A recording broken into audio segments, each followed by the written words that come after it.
The moment the ancient demon Bero appeared, many viewers instinctively asked the same question. With Wang Lin standing right in front of him, weak, exhausted, and carrying an aura that was immensely beneficial to demons, why didn't Bero simply seize his body? Why would an ancient demon, a being that had survived countless calamities and betrayals, choose cooperation over possession?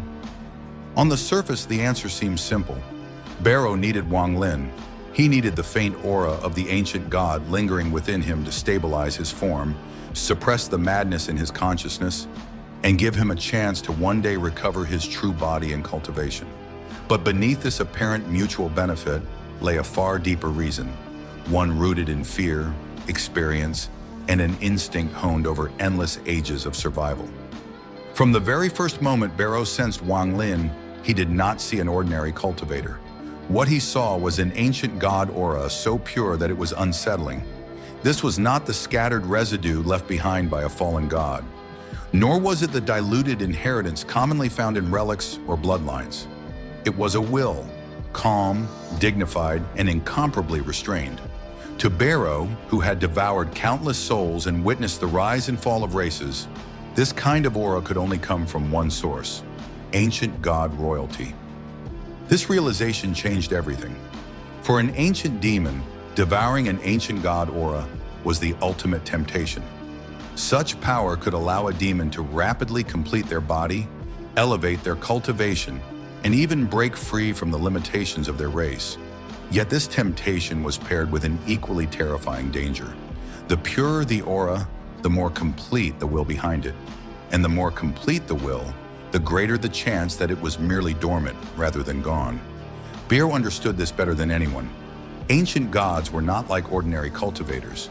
They were beings who had inherited the essence of an entire era, creatures who had seized a large portion of the ancient race's power during the great separation of heaven and earth. Royal ancient gods, in particular, were terrifying existences. Even if they perished, their will could remain for countless years, waiting silently for the right trigger to awaken. When Bero carefully examined the aura within Wang Lin, he deduced something chilling. The ancient god who had left this will behind was at least an 8-star existence, possibly even a 9-star ancient god.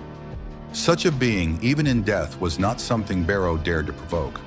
If he were to forcibly possess Wang Lin's body or devour that aura, the result would not be an immediate surge in power, but a delayed catastrophe.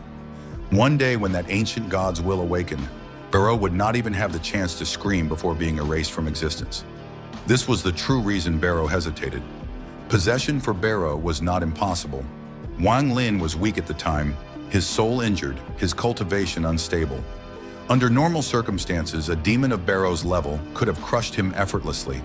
But Wang Lin was not normal. He was a vessel carrying a sleeping dragon, one whose eyes had not yet opened. Bero was ruthless, but he was not foolish. He had survived because he knew when to retreat, when to wait, and when to invest. That was why he chose cooperation. By helping Wang Lin fight against the heavens, Bero could safely absorb the benefits of the ancient god aura without directly provoking its will. Using his own blood to stabilize his form through Wang Lin, he avoided the risk of mental collapse while keeping a safe distance from the core of that terrifying power. This was not kindness. It was calculation at its finest. Even when Wang Lin broke the 3-month agreement, Bero did not erupt in rage. To an ordinary demon, betrayal would be met with immediate retaliation, but Bero saw further. 3 months, 10 years, or even 100 years meant nothing to an existence that had lived for tens of thousands of years. What mattered was the future. Wang Lin's potential far exceeded the value of a short-term agreement. From that point on, Bero's attitude toward Wang Lin changed completely. Respect replaced condescension. Caution replaced greed. He no longer treated Wang Lin as prey, but as an equal partner, or more accurately, as a seed worth nurturing. This was why Bero repeatedly extended his hand. He helped Wang Lin fight the scattered demons. He guided him into the ancient demon inheritance. He assisted him in finding Zhou Yi. Each action seemed generous, even magnanimous, but every step was grounded in rational foresight. Bero understood that if Wang Lin truly rose, the benefits he could reap in the future would be immeasurable. More importantly, aligning himself with Wang Lin meant aligning himself with the will of that ancient god, rather than standing against it. Bero also understood another crucial truth. If ancient demons like himself and Taga could survive to this era, then ancient gods could too. Perhaps they were sleeping, perhaps they were sealed, but they were not gone. And in a world where such beings might awaken at any moment, choosing the wrong side once could mean eternal annihilation. Thus, Bero became what many viewers would later call the best investor of the new generation. He gave Wang Lin time. When 10 years replaced 3 months, he accepted it. When Wang Lin was hunted by scattered demons, Bero personally transformed and fought. After the battle, he extended the deadline again, granting 100 years and even promising further assistance if certain conditions were met. Such patience was not weakness, it was confidence. Confidence that Wang Lin would not disappoint him. And Wang Lin did not. Time and again, Wang Lin proved that Bero's judgment was correct.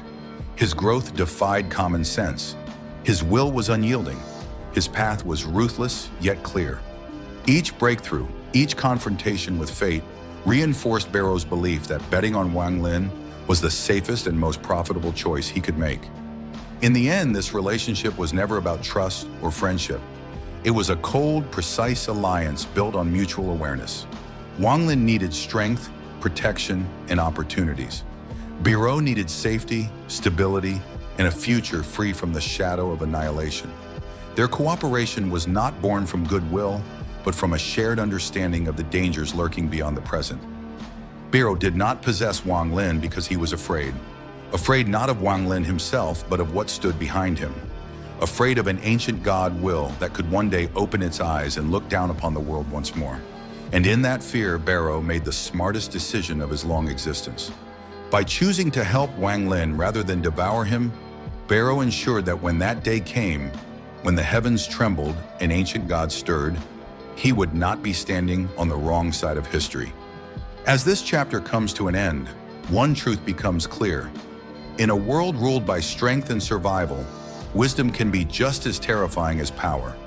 The ancient demon Bero did not choose to possess Wang Lin because he lacked the ability, but because he understood the cost of greed.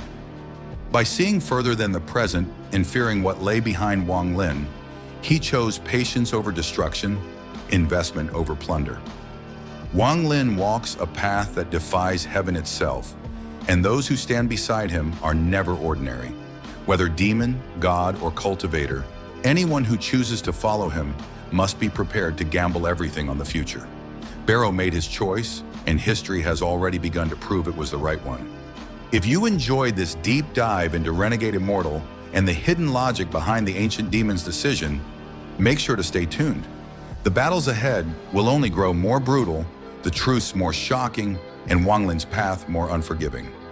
Until next time, keep watching closely, because in this world, every calm moment is merely the prelude to a greater storm.